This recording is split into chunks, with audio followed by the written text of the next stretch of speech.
കേരളത്തിൽ ഇത്രമാത്രം ഗവൺമെൻറ്റിനാൽ അവഗണിക്കപ്പെടുന്നൊരു സമൂഹമുണ്ടെന്ന് എനിക്ക് വിചാരമില്ല. നീതി നിഷേധിക്കപ്പെടുന്നത് എപ്പോഴും മലങ്കര ഓർത്തഡോക്സ് സുറിയാനി സഭയ്ക്കാണ്. എൻ്റെ ഏറ്റവും ഇഷ്ടപ്പെട്ട യാക്കോബായ സഭയുടെ പ്രാദേശിക മേലധ്യക്ഷൻ എന്നെ ഒരു കാര്യം പഠിപ്പിച്ചു. അതെന്താണെന്നറിയാവോ? അദ്ദേഹത്തോട് ആ കാര്യത്തിൽ എനിക്ക് നന്ദിയുണ്ട്. കേരള ഗവൺമെൻറ്റിനെ എങ്ങനെയാണ് മുൾമുനയിൽ നിർത്തേണ്ടത് എന്ന് അദ്ദേഹം പഠിപ്പിച്ചിരിക്കുന്നു. കേരള സർക്കാരിനെ വരപ്പിക്കാൻ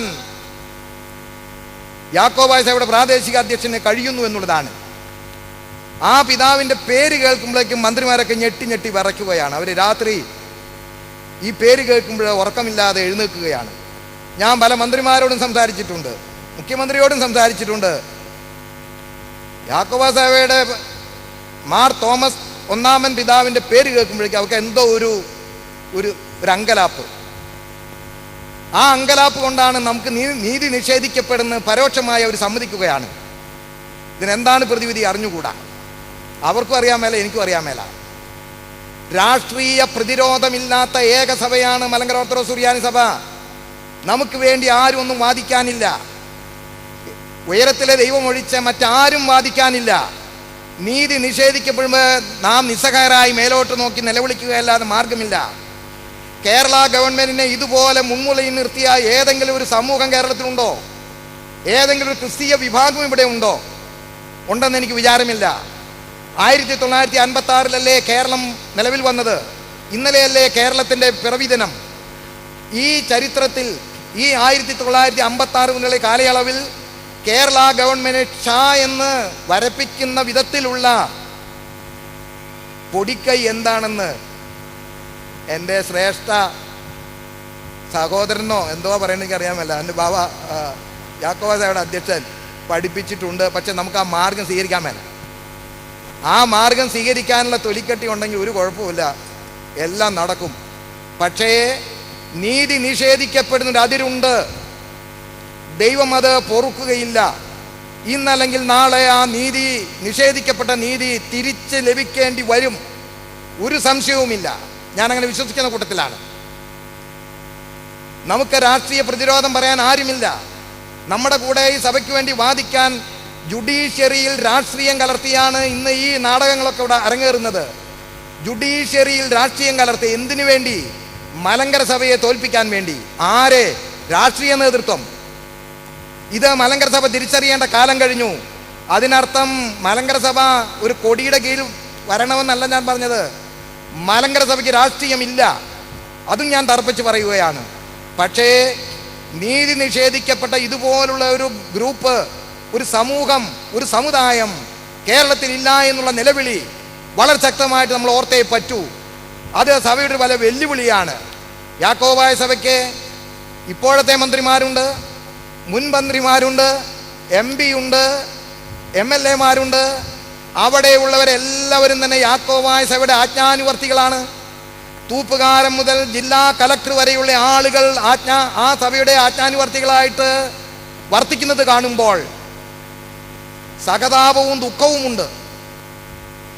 കേരള മുഖ്യമന്ത്രിയോട് ഞാൻ ചോദിച്ചതാണ്, തൂപ്പുകാരൻ മുതൽ ജില്ലാ കലക്ടർ വരെ പാത്രിയർക്കീസ് പക്ഷത്തെ ആജ്ഞാനുവർത്തികളെ നിങ്ങളവിടെ അപ്പോയിന്റ് ചെയ്തിട്ട് നീതി ലഭിക്കുന്നില്ല എന്ന് ഞങ്ങൾ പറയുമ്പോൾ നിങ്ങൾ കൈമലർത്തുന്നതിൽ എന്ത് നീതിയുണ്ട് എന്ന് ഞാൻ ചോദിച്ചിട്ടുണ്ട്. ബഹുമാനപ്പെട്ട മുഖ്യമന്ത്രിയോട് ചോദിച്ചിട്ടുണ്ട്, ബഹുമാനപ്പെട്ട ആഭ്യന്തരമന്ത്രിയോട് ചോദിച്ചിട്ടുണ്ട്. നിങ്ങൾ കേൾക്കുകയല്ല. നിങ്ങൾ കേൾക്കാൻ ചോദിക്കുകയില്ല. പ്രിയമുള്ളവരെ, അനീതിയാണെന്ന് വിളിച്ചു പറയുവാനുള്ള ചങ്കൂറ്റം മലങ്കര സഭയ്ക്കുണ്ട്.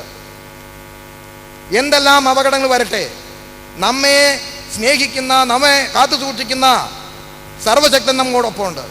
പരിശുദ്ധ പരിമല തിരുമേനിയുണ്ട്, പരിശുദ്ധ പാമ്പാടി തിരുമേനിയുണ്ട്, വിശുദ്ധ കന്യമറിയാൻ നമുക്കുണ്ട്, പരിശുദ്ധ മാർത്തോമാ ശ്ലീഹായുണ്ട്. പ്രിയമുള്ളവരെ, വളരെ ദുഃഖം കൊണ്ട് പറയുകയാണ്, ഇതിൻ്റെ ഒരു കുറ്റം നമ്മുടേത് തന്നെയാണ്. ഇന്നലെ നമ്മുടെ സ്വന്തമെന്ന് വിചാരിക്കപ്പെടുന്ന ചിലരെ ഒരു കാല് ദേവലോകത്തും ഒരു കാല് പുത്തൻകുരിശിലെ വെച്ചിരിക്കുന്നു. ഇന്നലെ കോടതിയിലെ മീഡിയേഷൻ വിഷയം വരുമ്പോൾ ഒരു ഡ്യൂപ്ലിക്കേറ്റ് ഓർത്തഡോക്സുകാരൻ അതിൽ കയറി ചെന്ന് ഞാനാണ് ഓർത്തഡോക്സ് സഭയുടെ വക്താവ് എന്ന് പറഞ്ഞ് സഭയ്ക്ക് അല്പം ദോഷമുള്ള ചില കാര്യങ്ങൾ അവിടെ പറഞ്ഞു. ഇത് സഭ സമ്മതിക്കുമെന്ന് എന്നോട് ചോദിക്കുന്നില്ല, സേവ്യർ സിമത്രാജനോട് ചോദിക്കുന്നില്ല, ആരോടും ചോദിക്കുന്നില്ല. അങ്ങനെയുള്ളവരൊക്കെ ഡ്യൂപ്ലിക്കേറ്റ് ഓർത്തഡോക്സുകാർ ഇതിൻ്റെ അകത്തുണ്ട്, വ്യക്തമായിട്ടറിയാം. എന്നിട്ട് അവർ ഓർത്തഡോക്സ് സഭയുടെ വക്താക്കളാണെന്ന് നാടാകെ വിളിച്ചു പറഞ്ഞ് അവരുടെ ബിസിനസ് നടക്കുന്നു, അവർ ലാഭമുണ്ടാക്കുന്നു. ഇതൊക്കെ തിരിച്ചറിയുമ്പോൾ ഒരുപക്ഷെ അല്പം വികാരഭരിതനായി സംസാരിക്കുവാൻ ഞാൻ നിർബന്ധിതനായിരിക്കും. ക്ഷമിക്കുക, ഇത്രയും ഞാൻ പറയാൻ ഉദ്ദേശിച്ചതല്ല. ഞാൻ എൻ്റെ വാക്കുകൾ ചുരുക്കട്ടെ. ഇതിനൊക്കെ ഏക പോംവഴി എന്ന് പറയുന്നത് നമ്മുടെ നിലവിളിയോട് നൊന്തുള്ള പ്രാർത്ഥനയാണ്, കണ്ണുനീരാണ്. പരിശുദ്ധ പരിമല തിരുമേനി നമുക്ക് വേണ്ടി പ്രാർത്ഥിക്കും. അനീതിയുടെ നിലം കൊണ്ട് നമുക്കൊന്നും വേണ്ട. അനീതി ചെയ്തു തരണം, അനീതി അർഹിക്കാത്ത ഒന്നും തന്നെ ഇതുവരെ ആരോടും ചോദിച്ചിട്ടില്ല. ചോദിച്ചാൽ തരരുതേന്നേ പറഞ്ഞിട്ടുള്ളൂ. പ്രിയമുള്ളവർ, ഇങ്ങനെയുള്ള ഒരു വലിയ പ്രതിസന്ധി ഘട്ടം മലങ്കര സഭ എന്ന് വെല്ലുവിളിയായിട്ട് ഞാൻ കാണുകയാണ്. ഇതൊക്കെ കാണുമ്പോൾ ദുഃഖമുണ്ട്, പറയാൻ പാടില്ലെന്ന് എനിക്കറിയാം, പക്ഷെ പറഞ്ഞു പോകുന്നു. ആരെയും നോവിക്കാനല്ല, ആരെയും കുറ്റപ്പെടുത്താനല്ല. നമ്മുടെ ഉള്ളിൻ്റെ ഈ സഭ എൻ്റേതാണെന്നുള്ളൊരു വികാരം വരുമ്പോൾ ഇതൊക്കെ ഇതിൻ്റെ ഉള്ളിൽ തിളച്ച് പൊങ്ങുന്ന യാഥാർത്ഥ്യങ്ങളാണ്.